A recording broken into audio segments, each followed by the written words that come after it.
All right. We're taking all the best old school wisdom and blending it with the top new school methods to bring you the optimal coaching strategies.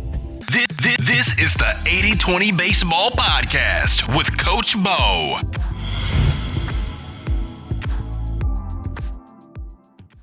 Welcome all you great coaches here to 80-20 Baseball. We got something different. I have an interview that I did with Playmaker podcast, the Playmaker podcast, which is an app, Playmaker app that was launched a month or so ago. And I had Joe Pace from Playmaker, one of the founders, on this podcast to discuss some things. And he had me come on his podcast and we dug into the 80-20 rule, how it pertains to baseball, how it pertains to other things. I thought the interview went really well, so I asked Joe for the audio, and I said, hey, can you send me the file? I'd love to share this with my audience, with all of you wonderful coaches that want to learn, that want to grow and get better, and that is the name of the game. It's not about being perfect. It's not about going out there and knowing every strategy or everything when you get out there your first year, your second year, or especially right away. It's about shortening that learning curve, trying to get a much clearer and direct path to success as a coach when it comes to having a fun environment, a team culture that's a lot of fun to be around, winning more games, developing skills faster. That's why you're here, 80-20 Baseball. We're trying to give you a shorter path, providing you a more direct path to success. And the 80-20 rule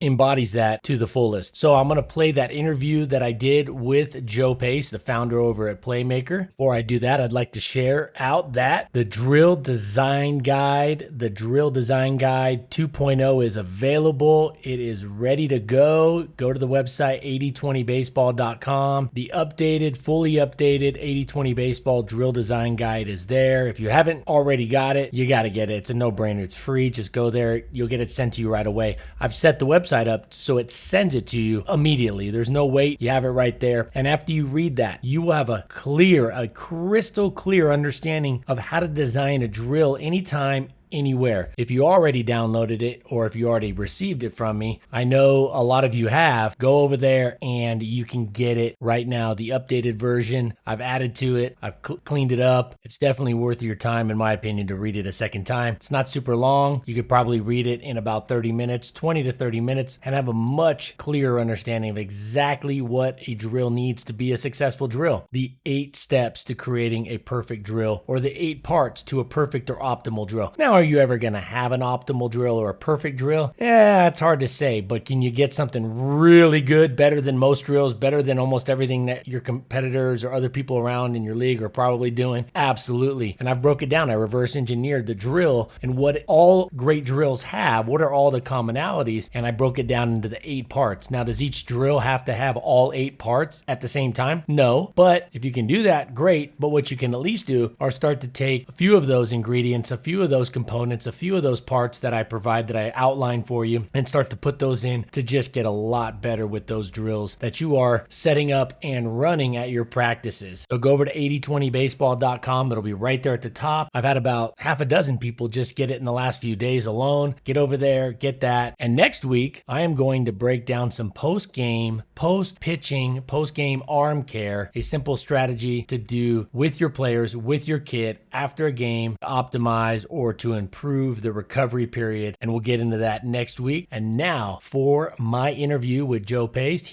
Joe, is going to interview me. So let's get on with it. All right, Bo Asher-Brainer, thank you so much for joining the Playmaker podcast. How are you doing today? Thanks for having me. I'm doing great. Right, awesome. Well, I think a great way to get started would be maybe just for you to share a quick intro about yourself, your background in baseball, maybe a little bit about your podcast and the 80-20 principle. Just, a quick intro would be a great place to start. Yeah, definitely, Joe. So I've played baseball my entire life, like most listeners probably to this, and a lot of people involved with baseball. It's something they've probably done for their whole life. But for those that haven't, I've also, and we'll tie it in today with kind of the topic of today, is something that I learned from outside of baseball that has nothing really to do initially with baseball, and we'll get into that. But I started playing baseball when I was really young. My dad coached my team when I was young, and I just was into it. I went to Dodger games back in about 1985. I was scorekeeping Speaking of Playmaker app, I was scorekeeping in 1985 at games. I was like 4.5 years old, 5 years old. And it just, I got hooked on the game, and I ended up playing for a really great, I played for my dad all the way through youth baseball. I had a great experience with my dad. And then I got to a high school that was a really highly ranked and just a really top-notch program, nationally known program at Esperanza High School in Anaheim. I had a Hall of Fame coach there. And then I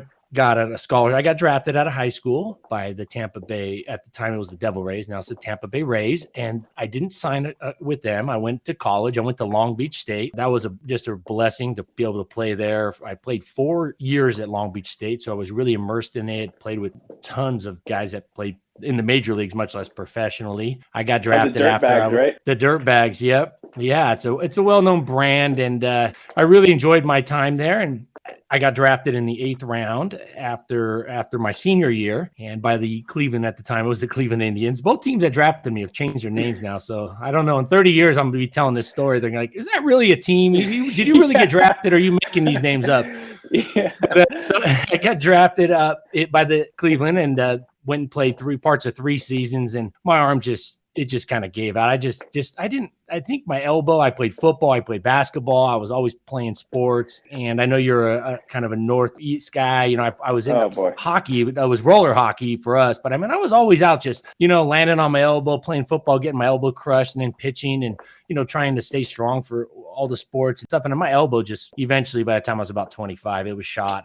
Long story short, went to the Angels team doctor and got a third opinion. He's like, you're done, man. So anyways, I got into coaching, and I've been coaching actually, before I stopped playing, I got into coaching in the off season, and just really been hooked on it. And then I got into youth baseball. So I coached varsity. I coached some major league players on the side, some training with major league players. I coached some college guys on the side, coached varsity baseball, some varsity football for quite a few years.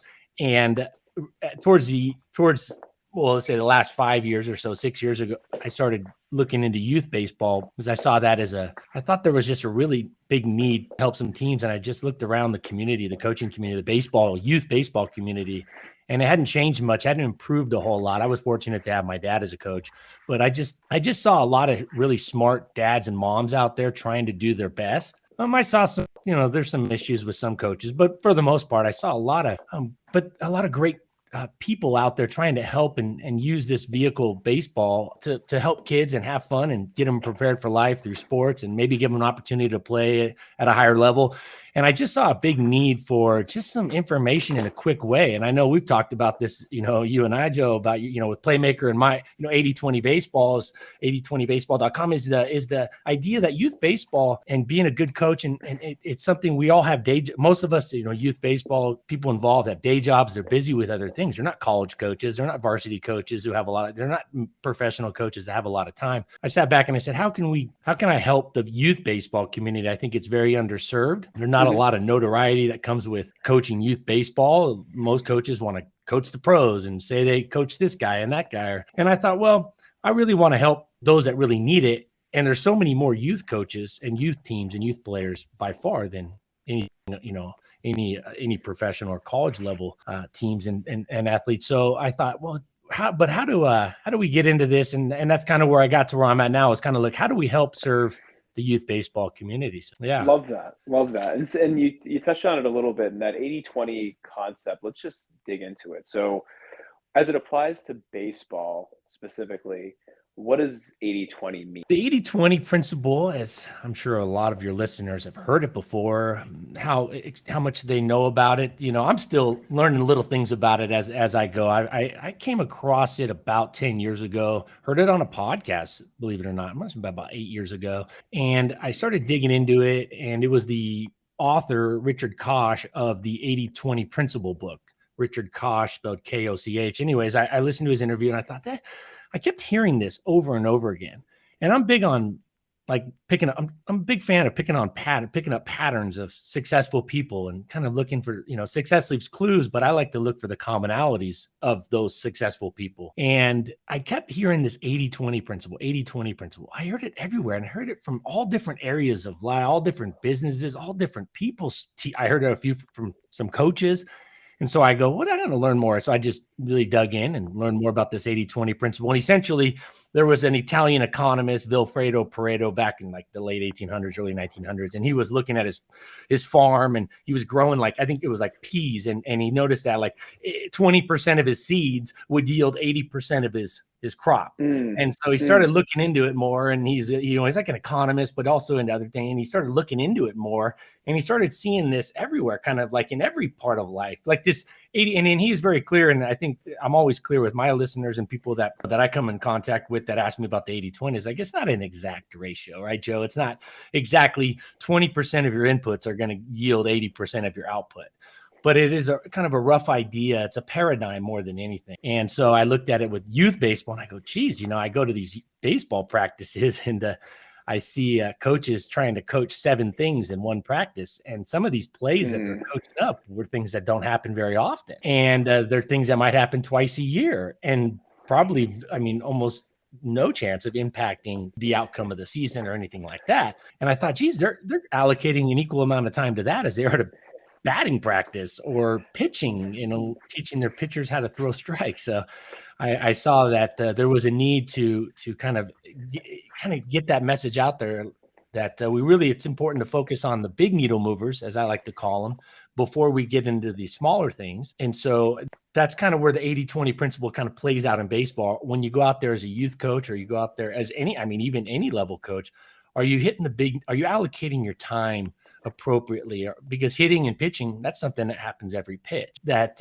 rare play on a relay from the right field corner on a double cut, that's probably going to happen, every third game, and probably won't impact the outcome of any one game for the most part. There's obviously some caveats to that. So, so I just reading a book just yesterday, and I listened to a lot of audiobooks, and I go through about maybe one a week, and I was going through it, and sure enough, again, it's been 3 of the last 4 books I've read in the last month. These are well-known books. These are bestseller books. 3 of the last 4, 80-20 principle almost comes up within the first 2 chapters. Yeah. When I walk by, youth practices, invariably there is a adult coach pitching from the full pitching distance to a 7-year-old kid and throwing 8 pitches to get 2 swings, right? And so, like, I think oftentimes what you'll see is the 20-80 principle playing out in a lot of these practices, where how can we actually rethink what we're doing and how we're building our practices, building our coaching to be more effective and to ultimately just help these kids have a great time and learn and get better. So what are some of the sort of major improvements, major applications of 80-20 from a practical standpoint that you've seen in terms of like specific adjustments you can make in really applying the principle? Well, the big needle movers are obviously hitting and pitching. And I like to throw in catching, receiving, blocking. I like to throw the catcher in there because they're involved with every single pitch. Now, granted, sometimes they don't. The hitter puts the ball in play or fouls it off, and they don't catch the ball. But I like to put those 2 at the very top because those happen almost every single pitch. And then you have ground balls happen quite a bit more frequently than fly balls. And, and then you just kind of go from there. You could even say like base running. What are some of the, stealing a base for youth levels that are high enough where they're stealing bases is much more than that rare play where on a comebacker to the pitcher and there's it's second and third. And what are we doing? Is the runner at third going to go automatically? Is the runner, are we looking to move the right? There's a lot of things we can get into. So, and then you could break it down from there, and there's subcategories of the 80-20 within pitching and hitting. And so, for example, the hitting plan, the hitting approach, a lot like your app, the Playmaker app is like, I talked about this. It's like I asked you, I said, hey, there's a couple things on here that I don't see any. And I said, is this why you did it? Because I know I love the 80-20 rule, of course, 80-20 principle. I love the paradigm. And you're like, exactly. That's why we did that. I'm like, oh, I love it. So it's kind of like, it's basically like this. You did the same thing, I'm sure, when you built out this great app, and the same thing I did when I built out the 80-20 kind of system idea was I said, all right, what are all the things we need to cover, and what are all the things that you could have on an app, or for me, what are all the things the youth coach should or could cover out at practice and coach their players up on?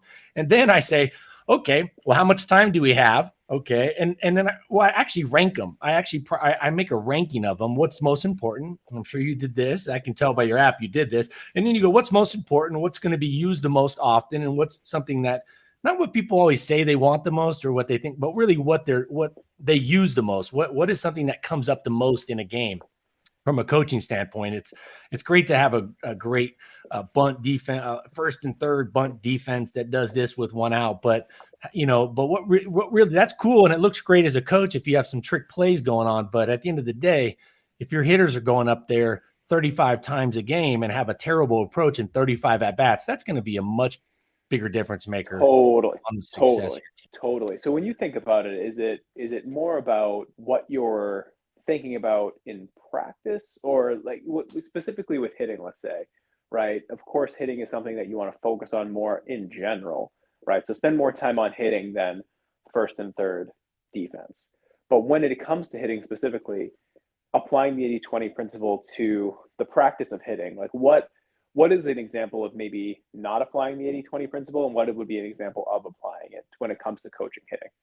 Well, I'll start with applying it. The biggest thing I see is coaching the hitting approach. And it goes back, I remember Ted Williams, I saw an interview years ago. It was an interview. He said, the number one thing a hitter can do, the number one thing, and that catches my eye because now he's ranked it. He's prioritized. He's telling me this is the top. So it caught my attention. And he said, is getting a good pitch to hit. I noticed in most batting practices at all levels, sometimes hitters will swing at every pitch, or they'll or the pitchers, the coach isn't giving enough pitches that are realistic. So they don't, there's a bunch of pitches in the dirt and it's not useful. And I thought, well, okay, this is the first thing that we need to work on as a coach when we're working with hitters is get good pitches to swing at. And that inherently will automatically, without adjusting the swing at all, without adjusting any of the where the feet are, where the hands are, or any of that, or the hitter's strength, that right there inherently will, just the physics say and the probability say you're going to increase your production at the plate just by swinging at better pitches. It's going to happen. I mean, unless you're up there with a kid who just can't see the ball because he's got some serious vision issue that the parents don't know about or something, some rare 1 in a million thing. If you start swinging at better pitches, you're going to do a lot better. And if you look at all the great hitters and all the great baseball teams, today they have the best. They track this stat, not to get too into the weeds here, but they track the stat of swinging at pitches outside of the zone versus swinging at pitches into the zone and things like that. They're tracking that now. And this is a big deal. And the teams that make it to the playoffs and win the World Series are at the top. They're not always the top of stealing bases. They're not always the top at striking out the least, but they are always almost at the top of the swinging at good pitches and not swinging at bad pitches. In fact, I was watching the Dodgers game last night with my old man, and my dad's a lifelong Dodger fan. He went to Dodger Stadium when it first opened back in 1962. Lifelong Dodger fan. He grew up in San Fernando Valley and for parts of his life growing up there. And then we were watching the game last night, and we kept watching the Braves pitcher, Inoa. He was pitching, and he kept throwing great, but the Dodgers scored 6 runs off him. But he was throwing good pitches, but he was just missing, and they were laying off those pitches. And so it wasn't like they have better swings than the Braves hitters. The swings didn't look that much different, but they were swinging at a little bit better pitches. Now, Kershaw was pitching for the Dodgers, and he was bouncing pitches in the dirt. Nice sliders nonetheless, but he was still bouncing them in the dirt. And what were the Braves doing? Swinging at them. The Braves are a great team. Of course, they won the World Series last year, but they did not have – their swings don't look much different, but their approach was a lot worse. And that's why it was 6-0 in the final score, ended up being 7-4. Yeah, so, I love that point. Yeah, because it's not about mechanics and technique and reps necessarily. Well, maybe reps, but it's not even necessarily about the actual swing itself, but the approach to swinging a baseball bat. And I think it's a great point and something that I'd love to hear. Kind of like, how do you practice that? Like, how do you, now that we've kind of gotten deeper into this specific point, like, how do you practice approach and swinging good pitches, for example? I think it starts in batting practice, and I think it starts by, this is the one area I encourage coaches to talk about or to address or to communicate a lot during practice. I think there's too much talking at practices. There's too much coaching for the most part. Too much trying to get the kids to think rather than just play. I want more reps than talking. But I think in this case, I think it is good to sit there right by, have a coach paying attention, either the one throwing the batting practice or right there behind the hitter, watching closely, watching where the pitch is crossing the hitting zone or the strike zone.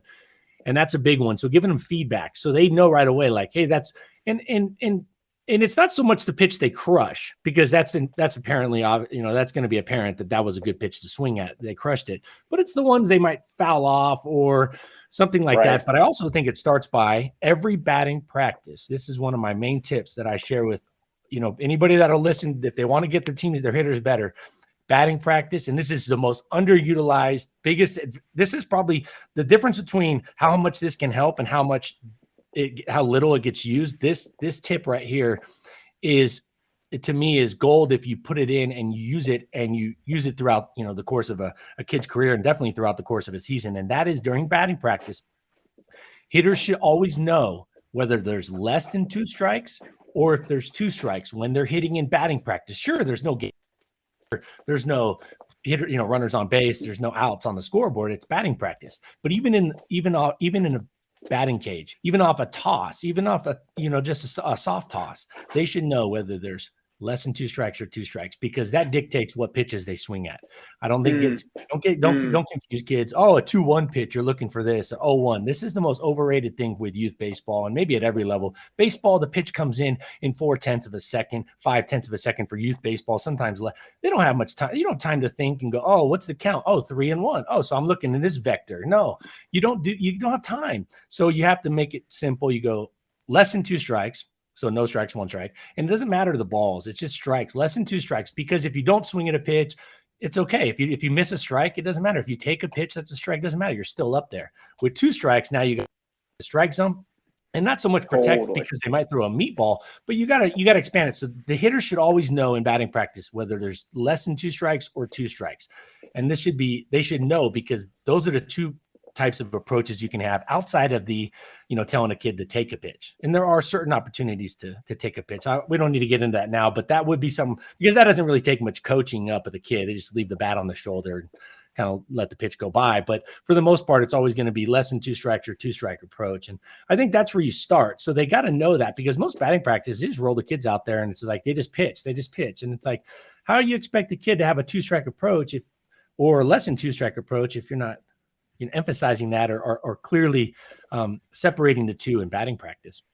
Totally. And simplifying it, right? Like creating these like broad, it's like putting up bumpers on a bowling alley. You don't put the bumpers in the middle of the alley, right? You just kind of widen them out, give them some space to operate, and let them learn within those confines. And I think the simplicity aspect, especially for youth baseball, is huge. And it's easy to forget that as an adult, where you can process more information in a short amount of time. When you're a kid, you're trying to do as best you can, but there's only so much you can really process.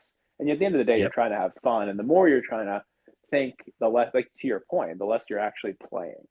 So I love that point. I love the idea of keeping it simple and just because ultimately kids want to perform well. So giving them some confines to work within helps. And so love that point. And I guess as you've built out 80/20, like what have people really taken to and responded to, and what are sort of like the key pillars of kind of where you're taking the business? I'm just curious to learn more about like what 80/20 has to offer more broadly and what the actual service comprises of. Well, the best feedback I'm getting, and I'm sure you're getting some of the same feedback. I know you're doing an app and I'm doing kind of coaching stuff out on during a practice, but I'm getting this great feedback of, hey, giving a simple approach and using my experience in the trenches for so many years, and then kind of filtering and synthesizing all the information that's out there and then providing it to my customers or to the people that listen to my podcast or to people that go to the website or email me. I get a lot of coaches email me or reaching out to me on Twitter or Facebook, and they really appreciate that. They know and they buy into that their time is so limited as youth baseball coaches. They have day jobs, they have other kids, they have things going on, they have hobbies, they have things going on that they just don't have the time to cover everything. They have 2 practices a week, maybe 3, sometimes 1. The facilities aren't, they don't have as much equipment. So really just trying to provide a path and show coaches a path and highlight a successful path that they can take that fits youth baseball, the environment of youth baseball, the youth baseball parameters that are kind of the confines of youth baseball. And so just keeping it simple and prioritizing the main things. So I think it's a simplification of that I try to simplify these things that I think get talked at a high level, but it's almost, I think sometimes I wonder if sometimes it's maybe I probably did this when I first started coaching. And somebody asked me about pitching, I'd probably use some big terms, and I thought, oh, I want to sound smart, and it's an ego thing, or complexity also sells. Some people want to make things complex so it's more features and they can sell more things. And I'm not into that now. I don't know if I was ever into it. I just didn't, not the business side of it, but I mean, I was definitely into like sounding cool as a coach.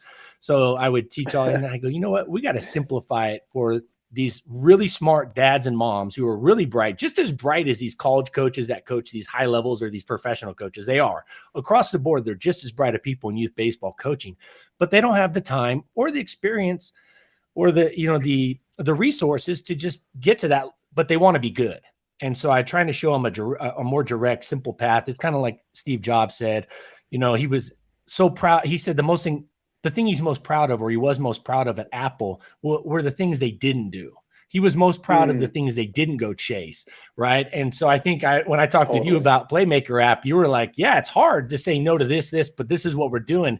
And that to me is awesome to hear that. When you said that about what you're doing with Playmaker app and then what I'm doing, it's like, yeah, it would be great to talk about all these. I get on Facebook, these coaching groups, and they have these random plays that happen, and all the coaches, there's like 50 comments about how they'd handle this. I heard one the other day. I'm like, that play will happen once every 5 years, but there was 50 comments about how to coach it up. And I just, I didn't respond to it. I didn't even, not that I had the exact answer, but even then it was like, I'm going to say like, the baseball part of me wants to get into like the chess, like the schematics of it. But then I go, no, I don't want, that's, so saying no to that was kind of a microcosm of what I'm trying to do to help out the baseball coaching community.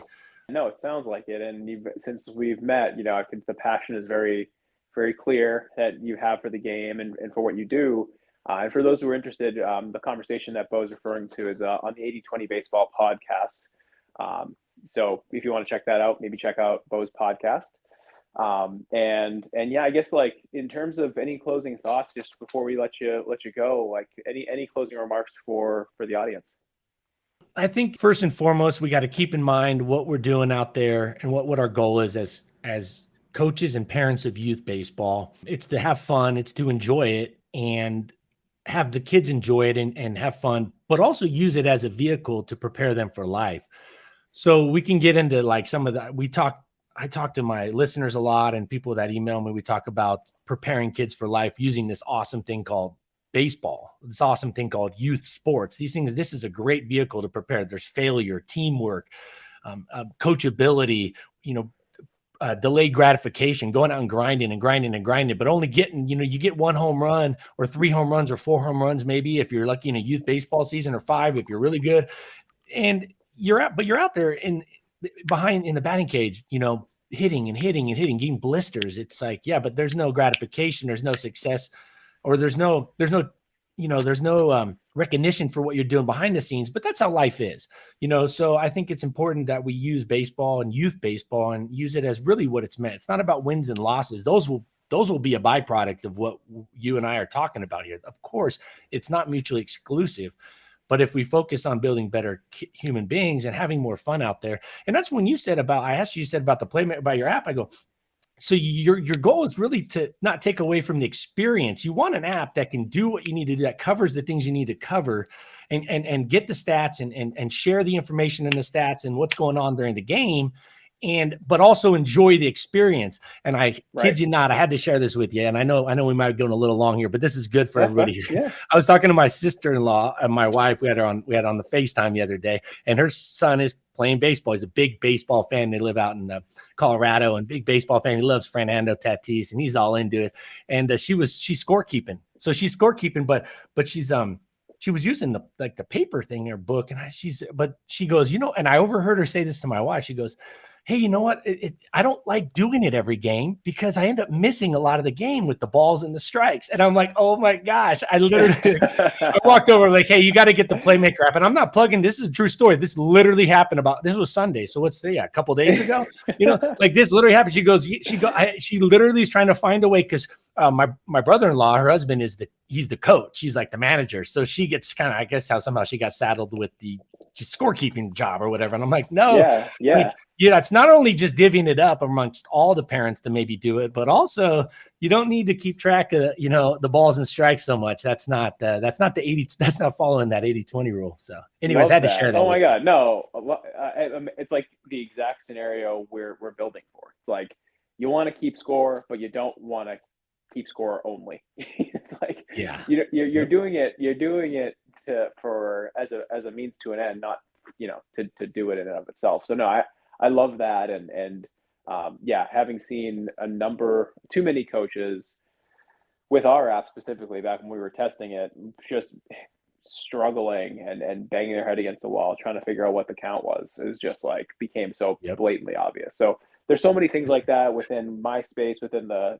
app world, and obviously in your world within coaching. And I just think even talking about this and for people listening to just think about, okay, what are the things that aren't really bringing much benefit to my practices, and what can I be doing that really emphasizes what are the more important things that are happening throughout the game and throughout the season. That's what to focus on. And I think maybe just for people to maybe have some more specific or concrete ideas, is there a specific place they can go to learn more from you? Yeah, they can go to the website, 8020baseball.com. I have a drill design guide over there. It's a pretty good PDF that I spent a lot of time putting together, and that's free. I'll just email that over. And there's quite a few videos on there and articles that I have, and they can email me, Coach Bo at 8020baseball.com. Yeah, so feel free to reach out. Awesome. Well, no, Bo, thank you so much for your time, and love what you're doing. So thank you so much. Thanks, Joe, for having me.